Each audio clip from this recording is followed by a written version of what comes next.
Good morning. আপোনালোকৰ সকলোৱে ভালনে? কি ভাল হ'ব কওকচোন, ইমান গৰম। উপায় নাই, আমি মাইকী মানুহবিলাকে ৰাতিপুৱাৰ পৰা ৰাতিলৈ কাম কৰিবই লাগিব, কৰ্মস্থলীলৈ যাবই লাগিব। ঘৰত থকা মহিলাসকলে আমি দিনৰ গোটেই দিনটো কাম কৰিবই লাগিব। ইয়াৰ মাজতে জানো আমি নিজৰ প্ৰতি আমি নিজে যত্ন ল'ব নালাগিব জানো?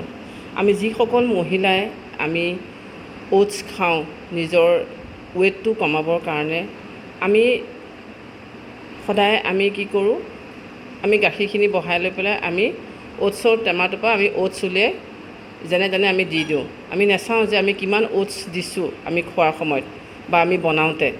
সেয়েহে মই মাজতে ডক্টৰক সুধিলোঁ কিবা কথা এটাত, যে আমি যে অ'টছ খাওঁ মহিলাসকলে বা মতা মানুহে আমি যোনেই নহওক, এই অ'টছ আমি কিমান পৰিমাণৰ খাব লাগে আমাৰ স্বাস্থ্যৰ কাৰণে।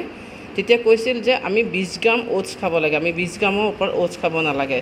সেয়েহে চাওকচোন, মই এটা সৰু চাই মেচিন কিনি আনিলোঁ আৰু সেয়েহে মই সেই মেচিনত যেতিয়া মই অ'টছ খাওঁ তেতিয়া মই কি কৰোঁ, এখন ফইল পেপাৰ লওঁ, লৈ পেলাই মই তাত আপুনি চাওক, মই এই 20 গ্ৰাম অ'টছ, তাৰ আগতে মই মেচিনটো অন কৰি লৈছোঁ।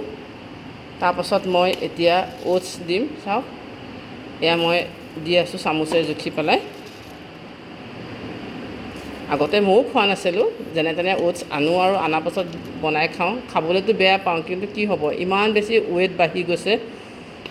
সকলোৱে কয় ৱেইটটো কমাবৰ কাৰণে, সেয়েহে ভাবিছোঁ আজিকালি অকণ অ'টছ খাওঁ নেকি। অ'টছ খালে মানুহে কয় বোলে স্বাস্থ্যটো কমে। চাওকচোন, মই 25 গ্ৰাম হৈছিলে, এতিয়া মই অকণ কমাই দিওঁ। যিহেতু 20 গ্ৰাম বুলি কৈছিল, আকৌ কমি গ'ল। 17, আকৌ অকণ কমি গ'ল, বা যি হওক। দেখিছে 20 গ্ৰাম হৈ গৈছে। সেই অনুপাতে খাবলৈ চেষ্টা কৰিম বা বনাবলৈ। মই এইটো কাৰণেই মই ভিডিঅ'টো আগবঢ়ালোঁ। আমি যিসকল মহিলাই অ'টছ খাওঁ বা আপোনালোকে খায়, মই ভাবোঁ আমি এই ধৰণে ডক্টৰৰ পৰামৰ্শ মৰ্মে আমি 20 গ্ৰাম অ'টছ খাবলৈ আমি চেষ্টা কৰিম। আৰু মই এতিয়া ধৰি লওক মেচিনটো কিনি আনিছোঁ হয়, কিন্তু মেচিনটো নিকিনিলেও হয়, কিন্তু আমি কিবা এটা পৰিমাণ কৰি পেলাই আমি 20 গ্ৰাম অ'টছ খাব লাগে বুলি মই এইটো কাৰণেই ভিডিঅ'টো আগবঢ়ালোঁ, যে ডক্টৰে দিয়া পৰামৰ্শ মৰ্মে আমি 20 গ্ৰামহে অ'টছ খাব লাগে, তাতকৈ আমি বেছি খাব নালাগে। যদি এই কথাখিনি কওঁতে মোৰ হয়তো কিবা ভুল ভ্ৰান্তি হ'ব পাৰে, আপোনালোকে চাবচোন, যদি কিবা ভুল হয় আপোনালোকে মোক ভুলটো শুধৰাই মোক আগুৱাই লৈ যাব। আজিলৈ আহোঁ।